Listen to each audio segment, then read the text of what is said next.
ำอำนาจกรรมกุศลกรรมหรืออกุศลกรรมทุกการกระทำเป็น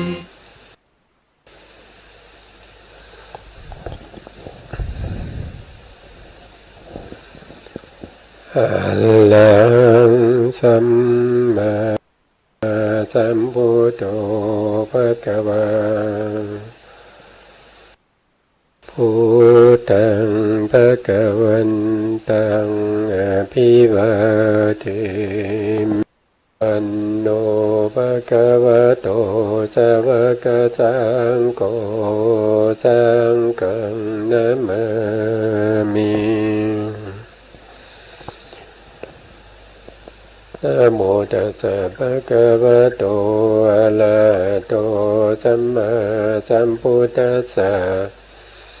นะโมตัสสะภะคะวะโตอะระหะโต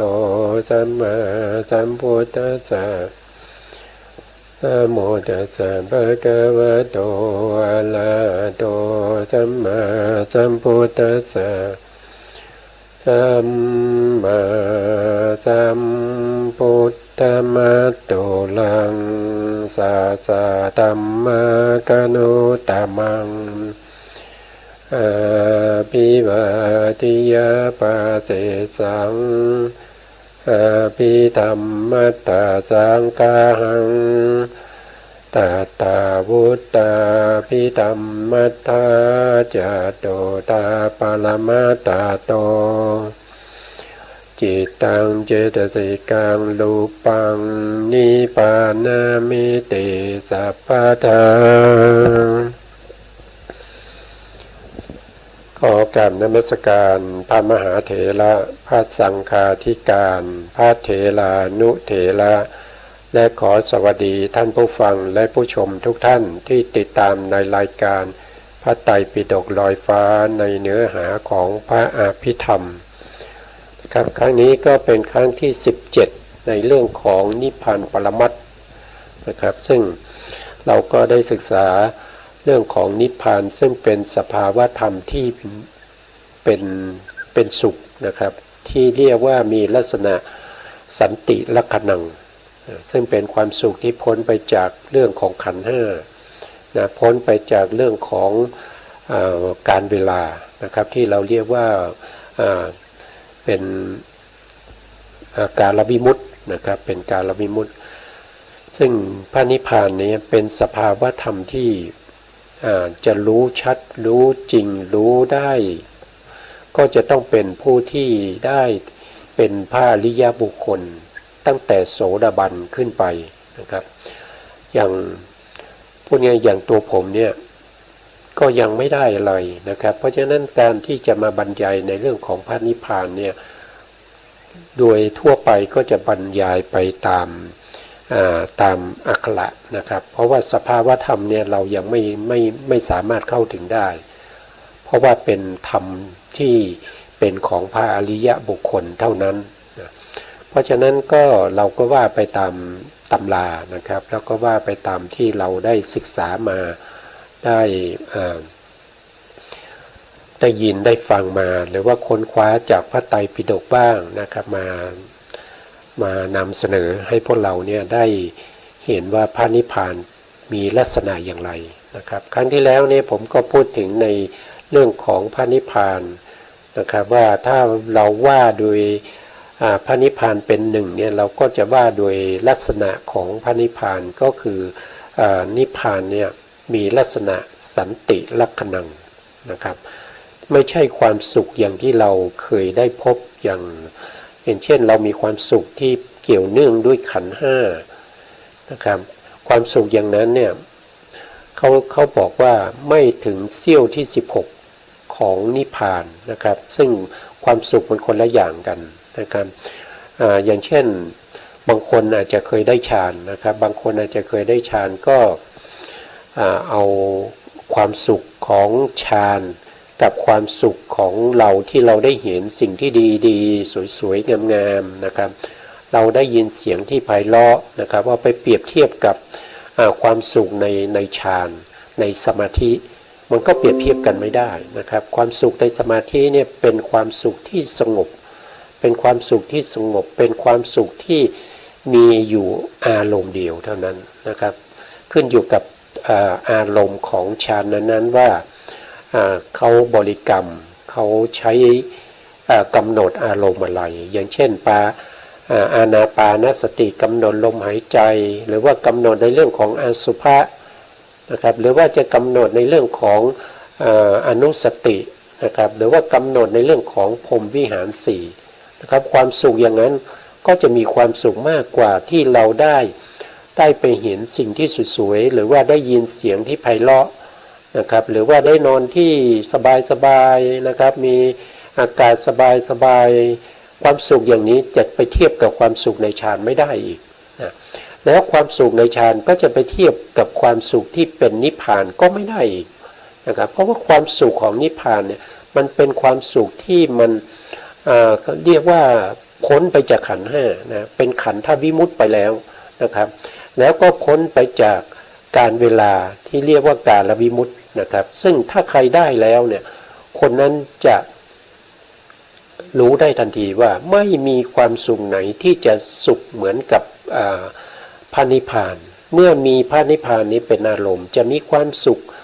ที่สุดนะครับที่สุดที่เราไม่เคยมีมาก่อนนะอันนี้เป็นความสุขในนิพพานถ้าว่าโดยหนึ่งนะครับก็คือสันติลักขณังนะครับถ้าว่าโดยสองนะถ้าว่าโดยสองก็คือเรื่องของการที่พูดถึงในเรื่องของอุปาทินะอุปาทิก็จะมีอยู่สองอย่างนะครับอุปาทิที่เป็นขันธ์ห้าที่เหลืออยู่สำหรับพระอริยบุคคลหรือว่าเป็นพระอรหันต์ที่ท่านได้ประหารกิเลสไปหมดแล้วนะครับแต่ท่านยังเหลือขันธ์อยู่ท่านยังมีชีวิตอยู่อันนั้นก็เป็นเขาเรียกว่าเป็นสัอุปาทิเสสนิพพานนะครับนั่นก็เป็นการประหารกิเลสทั้งหลายประหารอนุสัยทั้งหลายที่นอนเนื่องอยู่ในขันธสันดานหมดแล้วแต่ว่าท่านยังมีชีวิตอยู่นะครับประเภทนั้นก็จะเรียกว่าเป็นสัอุปาทิเสสนิพพานแล้วก็อีกอย่างหนึ่งนะครับอีกอย่างหนึ่งก็เขาจะเรียกว่าเป็นอนุปาทิเสสนิพพานนะอนุปาทิเสสนิพพานนี้ก็คือหมายถึงบุคคลที่ได้เป็นพระอรหันต์ฆ่ากิเลสตายหมดแล้วฆ่าอนุสัยหมดแล้วท่านก็ดำรงชีวิตอยู่มาช่วงระยะเวลาหนึ่งแล้วท่านก็ปรินิพพานไปแล้วนะครับฆ่าทั้งกิเลสฆ่าทั้งอนุสัยแล้วก็ปรินิพพานไปแล้วในลักษณะอย่างนี้เราก็จะเรียกว่าเป็นอนุปาทิเสสนิพพานนะครับอันนี้นิพพานก็สองอย่างนะแต่ถ้าว่าโดยสามนะถ้าว่าโดยสามก็มีสุญญตานิพพานนะครับสุญญตานิพพานก็คือบุคคลที่เขาเจริญวิปัสสนาแล้วก็เห็นพระไตรลักษณ์แต่ว่าการเห็นพระไตรลักษณ์เนี่ยเขามีอัธยาศัยมีบุญบารมีที่เคยสะสมมาในเรื่องของพระไตรลักษณ์ที่เป็นอนัตตะนะครับก็เป็นอนัตตะนะก็คือไม่ใช่ตัวไม่ใช่ตนนั่นเองนะครับถ้ามีลักษณะอย่างนั้นน่ะการเข้าถึงพระนิพพานของเขาเนี่ยก็จะเป็นสุญญตานิพพานนะครับถ้าใครที่เจริญวิปัสสนามีรูปนามโดยความเป็นอนิจจังนะครับอนิจจังเน้นหนักในอนิจจังก็จะเข้าถึงนิพพานโดยความเป็นอนิมิตตนิพพานนะนี่อันที่สองนะครับอันที่สามก็คือบุคคลที่เจริญวิปัสสนาเน้นหนักไปในเรื่องของการเห็นรูปนามเป็นทุกข์นะรูปนามเป็นทุกข์อย่างนั้นเนี่ยเวลาเข้าถึงนิพพานก็จะเรียกว่าเป็นอัปปนิหิตะนิพพานนะครับอันนี้คือครั้งที่แล้วที่เราได้พูดถึงกันนะครับวันนี้เราก็มาพูดต่อนะครับในเรื่องของนิพพานนะครับวันนี้ก็จะพูดถึงนิพพานอย่างนิพพานเหมือนเดิมนะครับก็คือนิพพานปรมัตถ์นะนิพพานเนี่ยเป็นธรรมชาติที่สงบจากรูปนามขันธ์ห้านะเราเรียกว่าเป็นสันติลักขณังนะสันติลักขณังมี วจนะถะนะวจนะถะก็คือคำจำกัดความของพระนิพพานนะครับหรือเป็นการวิเคราะห์ศัพท์ของนิพพานนะว่าอะไรนะครับก็จะมีข้อความว่านะครับวานะโตนิขำตันตินิพานังนะครับ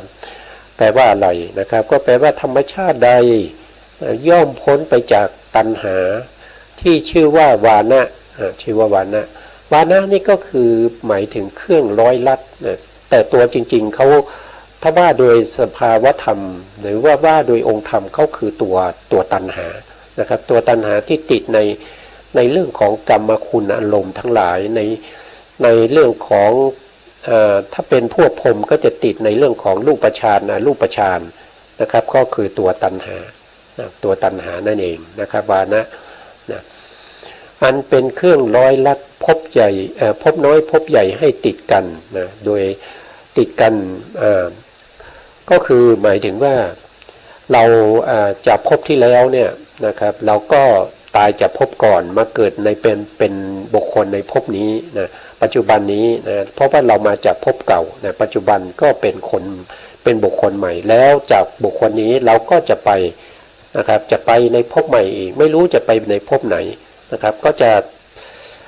ะติดกันไปอย่างนี้นะครับก็จากภพหนึ่งสู่ภพหนึ่งจากภพหนึ่งสู่ภพหนึ่งจากภพนั้นสู่ภพนี้จากภพนี้สู่ภพนู้นต่อไปอีกนะครับไม่มีที่สิ้นสุดนะไม่มีที่สิ้นสุดอันนั้นจะเรียกว่าเป็นวานะ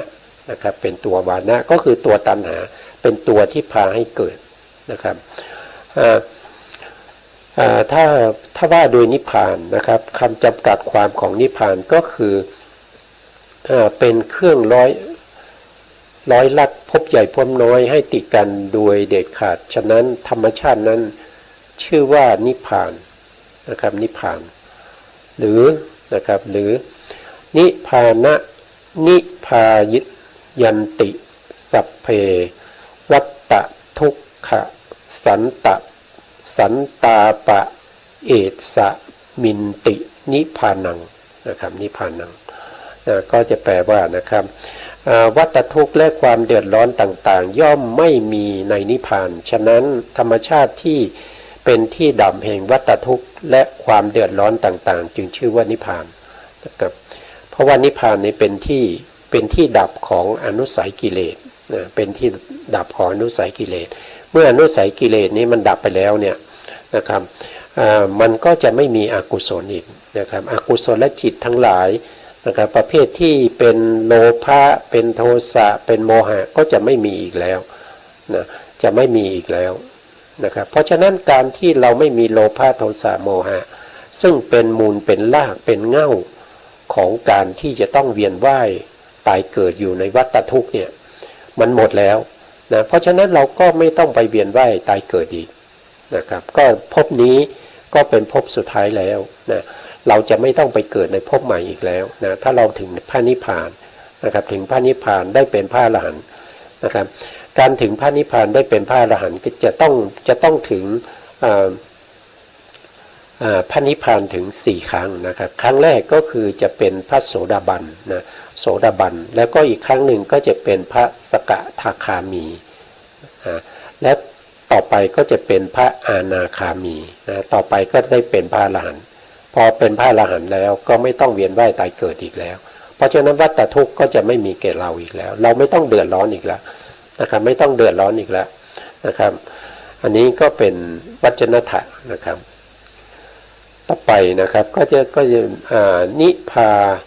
ยันติอาริยชนาเอสะมิตินิพพานังนะครับพระอริยบุคคลทั้งหลายเมื่อถึงซึ่งขันธปรินิพพานแล้วย่อมดับสูญสิ้นคือไม่เกิดไม่ตายฉะนั้นธรรมชาตินั้นทำลายซึ่งการเกิดและการตายให้สูญสิ้นหมดธรรมชาตินั้นชื่อว่านิพพานนะครับอันนี้ก็ท่านก็ได้ให้คำจำกัดความว่านิพพานนะครับก็เป็น เป็นการที่ขันธปรินิพพานนะขันธปรินิพพานเนี่ยก็หมายถึงพระอริยบุคคลที่ท่านเป็นพระอรหันต์นะท่านเป็นพระอรหันต์แล้วนะขันธปรินิพพานนี่หมายถึงขันธ์ห้าเช่นรูปขันธ์นะครับรูปขันธ์เวทนาขันธ์สัญญาขันธ์สังขารขันธ์แล้วก็วิญญาณขันธ์เนี่ยปรินิพพานนะครับก็หมายถึงไม่เกิดอีกละนะถ้าเราตายปุ๊บเนี่ยเราไม่มีภพหน้าแล้วนะครับเพราะถ้าเรายังมีภพหน้าอยู่นั่นแสดงว่าขันธ์ทั้งห้าของเรายังไม่ปรินิพพาน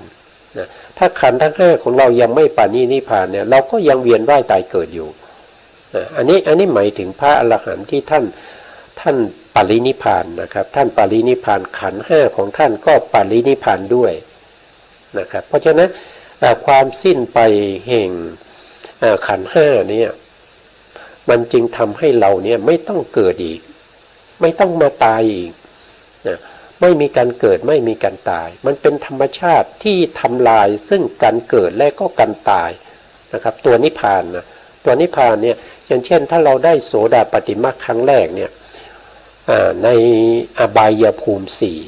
นะไม่ต้องไปเกิดเป็นเดรัจฉานอีกแล้วนะไม่ต้องไปเกิดเป็นเดรัจฉานนะไม่ต้องไปเกิดเป็นเปรตไม่ต้องไปเกิดเป็นอสุรกายไม่ต้องไปตกนรกนะครับให้เขาทรมานเล่นๆนะไม่ต้องอีกแล้วเพราะเราได้เป็นโสดาบันแล้วเราเห็นนิพพานแล้วเราได้นิพพานมาเป็นครั้งแรกเราก็จะทำลายภพที่เป็นอบายภูมิสี่นี้ไปนะครับก็จะไม่มีอีกแล้วอบายภูมิสี่สำหรับเรานะต่อไปเราก็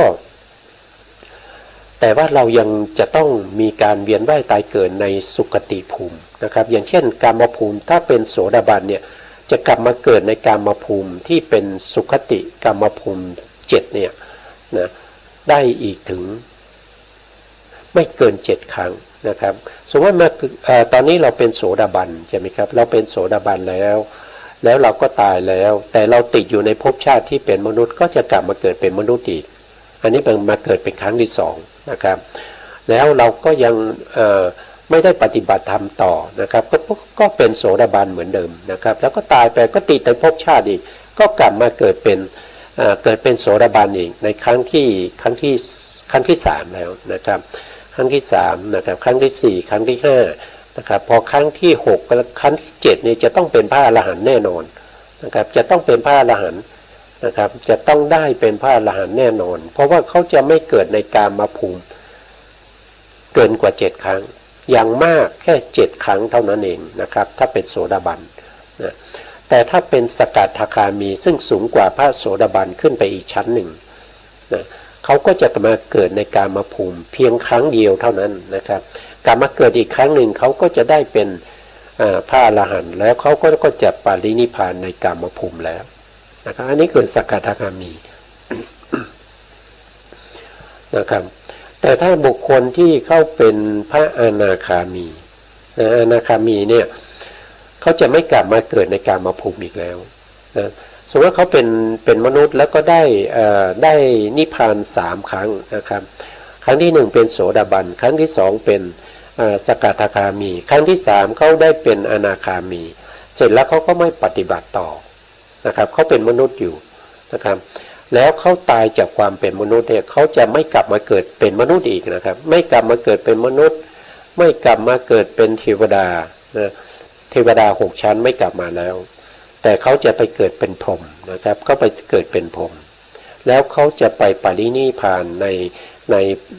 ในพรหมโลกนะครับในพรหมโลกภูมิใดภูมิหนึ่งนะครับที่เขาเคยอาศัยอยู่ในอดีตชาติเขาเคยไปอยู่ในภพนั้นบ่อยๆนะครับเขาก็จะมีความคุ้นเคยกับภพนั้นเขาก็จะไปเกิดในภพนั้นแต่ถ้าเป็นพระอนาคามีประเภทที่มีอินทรีย์5อย่างใดอย่างหนึ่งเช่นศรัทธานะครับศรัทธานี่ก็เป็นอินทรีย์เราก็จะเรียกว่าเป็นสัตทินทรีย์นะครับสัตทินทรีย์เมื่อมีสัตทินทรีย์แก่กล้าก็จะไปเกิดในสุทธาวาสในชั้นที่1นะครับที่เราเรียกว่าอัตตปานะครับอัตตปาภูมินะถ้ามีวิริยะนะครับวิริยะแก่กล้านะครับวิริยะแก่กล้า วิริยะนี้ก็เป็นอินทรีย์เหมือนกันนะครับแก่กล้ามากนะครับก็ไปเกิดในอวิหานะครับเขาก็ไปเกิดในอวิหาต่อไปนะครับถ้าบุคคลที่มีสตินะครับสติก็เป็นอินทรีย์นะครับแก่กล้าก็จะไปเกิดในสุทัสสีนะแล้วก็มีอินทรีย์ที่เป็นคือเป็นอินทรีย์ที่เป็นสมาธินะครับเรียกว่าสมาธินทรีย์นะครับสมาธินทรีย์ก็จะไปเกิดในสุทัสสานะครับสุทัสสาถ้ามีปัญญาแก่กล้าเขาก็จะไปเกิดในอาการนิฐานะครับทั้ง5ภูมินี้เป็นที่เกิดของพระอนาคามีแล้วพระอนาคามีนั้นจะต้องมีอินทรีย์5อย่างใดอย่างหนึ่งแก่กล้านะครับก็ไปเกิดตามภูมิที่ตามสมควรแก่ภพภูมิที่เขาจะไปเกิดตรงนั้นนะครับแล้วเขาจะได้เป็นพระอรหันต์ในภูมินั้นแล้วก็จะปรินิพพานในพรหมโลกนั้นนะครับอันนี้ก็เป็นของพระอนาคามีนะครับนะเพราะว่าเราได้นิพพานเนี่ยมันจะทำให้เราเนี่ยไม่ต้องเวียนว่ายตายเกิดอีกแล้วนะครับไม่ต้องเวียนว่ายตายเกิดอีกแล้วนะต่อไปนะครับต่อไปเขาก็พูดถึงว่านะครับคำว่านิพพานนะครับคำว่านิพพานเนี่ยเมื่อตัดบทนะครับก็คือแยกบทออกแล้วก็จะได้2บทนะก็จะได้2บทก็คือนินะครับนิแล้วก็บวกวานะนะครับบวกวานะนะครับนิวานะนะครับก็วานะเนี่ยก็คือการติดนะครับการเกี่ยวข้องให้เราติดอยู่ในภพชาตินะให้เราติดอยู่ในภพชาติแต่นี่แปลว่าพ้นนะครับนี่แปลว่าพ้นเพราะฉะนั้นเมื่อรวมกันก็แปลว่าพ้นจากตัณหานะครับตัววานะนี่แปลว่าตัณหาด้วยนะครับนี่นะครับก็คือแปลว่าพ้นหรือออกนะครับออกนี่ก็มีความหมายหลายอย่างนะครับออกจากกิเลสทั้งหลายนะครับออกจากกิเลสทั้งหลายหรือว่าพ้นจากกิเลสทั้งหลายแต่กิเลสที่มุ่งหมายในการเวียนว่ายตายเกิดในตัวที่ทำให้เราเวียนว่ายตายเกิดเนี่ยก็คือตัวที่เป็นตัณหากับทิฏฐินะตัวตัณหากับตัวทิฏฐิก็คือความเห็นผิดนะตัวตัณหาก็คือความยินดีติดใจนะครับในกามคุณอารมณ์ทั้งหลายหรือว่าติดใจในเรื่องของรูปฌานรูปฌานทั้งหลายนะถ้าเป็นวานะนะวานะก็คือตัณหานั่นเองนะครับวานะก็คือตัณหานะครับเมื่อรวมกัน2บทก็คือก็จะเป็นนิวานะนะครับแปลว่าพ้นจากตัณหานะครับหรือออกจากตัณหานะครับออกจากตัณหานะครับแต่ตัววอแหวนนี่นะครับคือเวลาเขาจะเอามาผสมกันเนี่ยมันจะมีวอแหวนเพิ่มมาอีก1ตัวนะครับก็จะเป็นวะนะครับวานนะครับเพราะฉะนั้นเวลาเราจะเอาเชื่อมต่อกันหรือสมาร์ทกันเนี่ยนะครับเขาก็จะเปลี่ยนตัววอแหวนเนี่ยเป็นพอพานนะครับเปลี่ยนวอแหวนเป็นพอพานก็จะได้เป็นนิพพานังนะครับก็จะได้เป็นนิพพานนั่นเองนะเดี๋ยวบางท่านอาจจะทำไมนิกับวานะรวมกันแล้วทำไมกลายเป็นนิพพานนะครับอันนี้เป็นเรื่องของภาษาบาลีนะครับเป็นเรื่องของการสมาธินะครับเป็นเรื่องของการที่นำเอาคำ2คำเนี่ยมาเชื่อมต่อกันนะครับแล้วก็แปลงรูปนะครับแปลงรูปออกมาก็จะได้เป็นนิพพานนั่นเองนะครับอันนี้เรื่องภาษาบาลีนะครับผมก็ไม่ได้เรียนมานะครับบาลีเนี่ยนะเพราะว่าก็ยังหาผู้ที่มีความรู้ในเรื่องของภาษาบาลีนะครับมาร่วมในรายการก็ยังมีปัญหายังหาไม่ได้นะครับก็เลยไม่ได้มาอธิบายในเรื่องของบาลีพวกนี้ให้พวกเราได้ฟังกันนะครับว่าภาษาบาลีเนี่ยเขาจะมีเอกลักษณ์เขาจะมีลักษณะเฉพาะตัวนะครับเฉพาะตัวนะมันสามารถที่จะแปลได้หลายๆอย่างนะครับมีทั้งสัมมามีทั้งสนธินะครับมากมายนะครับ ว่าผมก็เคยไปเรียนแต่ว่าเรียนได้นิดๆหน่อยๆนะครับเพราะว่าบาลีนี่เป็นภาษาที่เราจะต้องท่องนะครับเราจะต้องท่องแล้วก็ต้องจำนะครับเพราะว่าพอดีว่า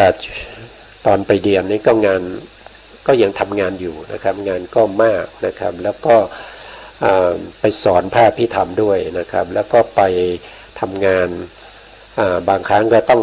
ไปต่างจังหวัดนะครับก็เลยไม่ได้เรียนไม่ทันพูดง่ายๆเรียนไม่ทันนะครับก็เลยไม่ได้เรียนจนถึงตอนนี้นะครับตอนนี้อายุมากแล้วว่าจะไปเรียนก็ยังคิดอยู่ว่าจะไปจำได้หรือเปล่านะครับจะไปจำได้หรือเปล่าว่าบาลีที่เราจะท่องเนี่ยมันก็จะมีมากมายนะครับมีมากมายที่เราจะต้องท่องนะครับเพราะฉะนั้นก็ยังไม่ตัดสินใจไปเรียนนะครับเพราะว่ากลัวว่าจะไปครั้งที่สองแล้วก็เรียนไม่สำเร็จนะครับก็เลยยังไม่ตัดสินใจจะไปเรียนนะครับแล้วก็เข้ามาสู่ในเนื้อหาต่อไปนะครับเราพูดถึงเรื่องของศัพท์ว่านิพพานอยู่นะครับนิพพานเนี่ยเป็นสภาวะที่เป็นสันติลักขณังนะครับถ้าว่าโดยปริญญายะเหตุนะครับก็จะได้สองนะครับก็คือได้แก่สัอุปาทิเสสนิพพานแล้วก็อนุปาทิเสสนิพพานถ้าว่าโดยการเข้าถึงก็จะได้อยู่3อย่างเข้าถึงได้อยู่3อย่างนะครับเข้าถึงได้ด้วยความเป็นอนัตตานะครับเข้าถึงได้ด้วยความเป็นอนัตตาบางท่านก็สงสัยว่าเข้าถึงความเป็นอนัตตานี่เข้ายังไงนะครับก็คือผู้ที่เจริญในเรื่องของวิปัสสนาที่มีรูปกับนามนะครับเป็นอารมณ์เนี่ยเมื่อเราได้ญาณวิปัสสนาญาณเมื่อได้วิปัสสนาญาณแล้วเนี่ยเราก็จะเห็นว่ารูปนามทั้งหลายที่เราใช้เป็นอารมณ์ในการกำหนดรู้ในวิปัสสนาญาณเนี่ยเขาจะมีสภาวะที่เปิดเผยตัวไม่ใช่เปิดเผยคือเขาเปิดเผยอยู่ตลอดเวลาแล้วนะครับแต่ว่าเราไม่รู้เองนะครับแต่เรากำหนดรู้รูปนามไปเรื่อยๆเนี่ยจนสมาธิของเรามีกำลังแล้วก็สติก็มั่นคงแล้วก็มีปัญญาเราก็จะเห็นได้ว่ารูปนามเนี่ยมันมีการเกิดขึ้นตั้งอยู่ดับไปนะครับมันมีการเกิดขึ้นดับไปนะครับแล้วก็มันมีการสลายไปหมดไปพังไปนะเราก็จะเห็นอย่างนั้นนะพอเราเห็นอย่างนั้นนะบุคคลที่เห็นอย่างนั้นนะก็จะมี3ลักษณะนะบุคคลแรกเนี่ยเขามีอัธยาศัยในเรื่องของปัญญานะครับเขาศึกษาในเรื่องของปัญญามาแต่ในอดีตชาตินะครับเขามีปัญญามากนะครับมีการศึกษาปัญญาสามารถที่จะสร้างบารมีเกี่ยวกับเรื่องของปัญญามามากแล้วนะครับเมื่อเข้ามาเห็นสภาวะของรูปนามที่มีการเกิดขึ้นดับไปหรือว่าพังไปหมดไปสลายไปคลายไปพวกนี้เขาจะเห็นด้วยความเป็นสิ่งที่ไม่มีสาระนะครับสิ่งที่ไม่มีสาระสิ่งที่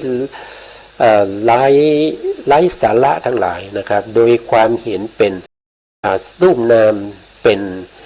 อนัตตานะครับไม่ใช่ตัวไม่ใช่ตนนะในลักษณะอย่างนี้เวลาที่เขาเข้าถึงพระนิพพานในลักษณะของการเข้าถึงเนี่ยเราก็จะเรียกว่าเป็นสุญญตานิพพานนะครับเป็นสุญญตานิพพานนะแล้วก็อีกบุคคลหนึ่งนะครับอีกบุคคลหนึ่งเนี่ยเขาก็เจริญวิปัสสนาก็เห็นรูปนามเกิดดับเหมือนกันนะครับเสร็จแล้วเนี่ยเขามีบุญบารมีแล้วก็สะสมในเรื่องของความเห็นต่างๆที่เป็นไปในเรื่องของความไม่เที่ยงนะครับความไม่เที่ยงเป็นอนิจจังนะเมื่อเขาเห็นรูปนามที่ปรากฏให้เขาเห็นโดยความเป็นพระไตรลักษณ์แล้วเนี่ยเขาจะมีอัธยาศัยที่จะไปดูถึงความไม่เที่ยงของรูปนามนะครับโดยความเป็นอนิจจังของรูปนามนะครับเกิดขึ้นดับไปเกิดขึ้นดับไปนะครับอย่างนี้เนี่ยลักษณะอย่างนี้ถ้าเขาเข้าถึงพระนิพพานได้เนี่ยเราก็จะเรียกว่าเขาเข้าถึงได้ด้วยการไม่มีนิมิตเครื่องหมายนะครับเป็นอนิมิตตนิพพานนะครับของบุคคลคนที่2นะครับ คืออัธยาศัยเขาสะสมในเรื่องของอนิจจังนะครับอนิจจังมากนะครับส่วนบุคคลที่3เนี่ยบุคคลนี้เนี่ยส่วนใหญ่เขาจะทำสมาธิมาก่อนนะครับเขาอาจจะได้ฌานมาก่อนนะเขาอาจจะได้ฌานมาก่อนแล้วก็มีการสะสมในเรื่องของอัธยาศัยไปในเรื่องของทุกข์นะครับคือสมาธินี้เขาจะนั่งนานใช่ไหมครับนั่งนานเนี่ยเขาต้องข่มทุกข์นะครับเพราะฉะนั้นเขาจะมีอัธยาศัยในเรื่องของทุกข์เขาเห็นรูปนามเป็นทุกข์นะครับมีกำลังมากนะเพราะฉะนั้นเวลาเขาเข้าถึงนิพพานเนี่ยเราก็จะเรียกว่าเป็นอัปปานิหิตะนิพพานนะครับเป็นการเข้าถึงของเขานะอันนี้ก็เป็นลักษณะของนิพพานโดยใหญ่ๆก็จะมีอยู่แค่3อย่างเท่านั้นเองนะครับแต่ที่เราต้องศึกษาก็เราก็ศึกษาไปตำราที่มีอยู่นะครับต่อไปนะครับตรงนี้เขาอธิบายในเรื่องของนิพพานนะครับนิพพานอันนี้เราก็ได้อธิบายไปแล้วนะครับก็คือเขาก็บอกว่านะครับนิพพานเนี่ยมี1นะครับมีหนึ่งนั่นก็คือสันติลักขณังหนึ่งก็คืออะไรก็คือสภาวะของอะไรสภาวะของพระนิพพานนั่นเองนะครับว่าโดยสภาวะพระนิพพานเนี่ยจะมีลักษณะอย่างเดียวคือสันติลักขณังนะครับนิพพานนี้จะไม่มีเกิดนะครับจะไม่มีดับมีอยู่แล้วนะครับแล้วก็เป็นสุขนะครับแล้วนิพพานนี้ก็เป็นสภาวะที่เที่ยงนะครับเพราะว่าเขาไม่เกิดไงเขาไม่เกิดเขาไม่ดับเขามีอยู่แล้วนะเพราะฉะนั้นก็เป็นสภาวะที่เที่ยงนะครับแล้วก็สภาวะที่เราเข้าถึงปุ๊บนะครับเราก็จะได้ความสุขนะครับเรียกว่าสันติลักขณังนะครับสันติลักขณังนะครับก็คือหมายถึงว่าความสงบจากกิเลสและขันธ์5ทั้งหลายนะครับที่กล่าวว่าพระนิพพานโดยสภาวะของตนมีอยู่อย่างเดียวเท่านั้นนะไม่เหมือนกับสิ่งของอันนี้เขาจะอธิบายนะครับไม่เหมือนกับสิ่งของมีอย่างเดียวนะครับสิ่งของนั้นถ้ามีเจ้าของหลายๆคนเนี่ยเวลาจะใช้เนี่ยเขาต้องผัดกันใช้ใช่ไหมครับเขาต้องผัดกันใช้แต่นิพพานเนี่ยถึงแม้ว่ามีสภาวะเดียวเท่านั้นแต่ว่าผู้ที่เข้าถึงนั้นก็จะมีนิพพานของตัวเองนะครับสมมติว่ามีคนเข้าถึง200-300 คนนะนิพพานก็ยังมีอยู่อย่างนั้น200-300 คนนั้นก็จะมีนิพพานของตัวเองนะครับนิพพานของใครของมันนะไม่เหมือนกับสิ่งของที่มีอย่างเดียวนะครับแล้วก็ต้องผัดกันใช้นะครับถ้าพูดถึงสิ่งของนี้มันก็จะมีตัวอย่างหลายตัวอย่างนะครับก็ยกตัวอย่างเช่นในพระสูตรนะครับในพระสูตรก็มีอยู่นะครับเท่าที่จะจำได้นะครับมีสามีภรรยาคู่หนึ่งนะครับสองคนนี้เขายากจนนะครับยากจนมากเขามีผ้าอยู่แค่ผืนเดียวนะเขามีผ้าอยู่แค่ผืนเดียวเวลาจะไปฟังธรรมเนี่ยนะครับถ้าสามีไปเนี่ยสามีก็จะเอาผ้าผืนนั้นห่มไปนะครับห่มนะครับนุ่งห่มไปนะแล้วถ้าภรรยาจะไปสามีก็ต้องมอบผ้านั้นให้แก่ภรรยานะครับเราก็จะเห็นว่าถ้าเป็นสิ่งของนี้ต้องผัดกันใช้นะครับต้องผัดกันใช้นะครับแต่ถ้าเป็นนิพพานถึงแม้จะมีลักษณะเดียวนะครับเข้าถึง10 คนเข้าถึง20 คน30 คนนิพพานของแต่ละคนก็เป็นของแต่ละคนแต่ลักษณะของนิพพานนั้นก็เหมือนกันหมดนะครับเป็นสันติลักขณังหมดเลยทุกๆคนนะครับก็จะมีนิพพานของใครของมันนะครับอันนี้คือเขาอธิบายในลักษณะเป็นอย่างนั้นนะครับข้อนิพพานมี1นะครับก็มีจำนวนถ้าเป็นพระอรหันต์นะครับถ้าจะมี